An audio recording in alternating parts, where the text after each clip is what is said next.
جو بہت خوبصورت ڈسکشن یہاں پہ ہوا کہ اقبال اور قائد اعظم کے درمیان فرق کیا تھا.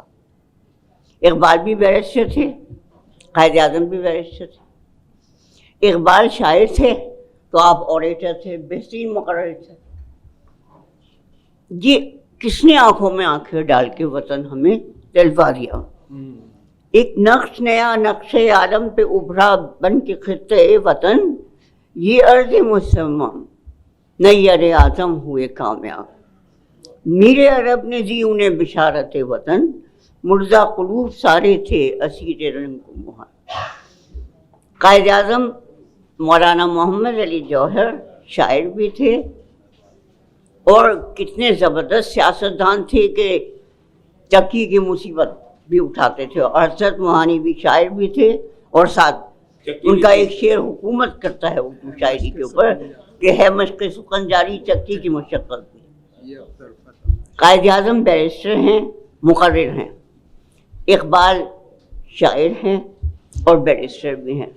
مگر ذرا فرق دیکھیے گا, میں کسی ایک کو مقابلہ دونوں کا بہترین ہے, دونوں کے بارے میں بہترین کتابیں شائع ہوئی ہیں اور لازم ملزوم ہیں وہ.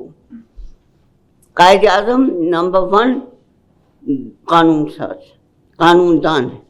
قائد اعظم کو کوئی اریسٹ نہیں کر سکا, جبکہ علامہ اقبال کو کسی نے اریسٹ نہیں کیا.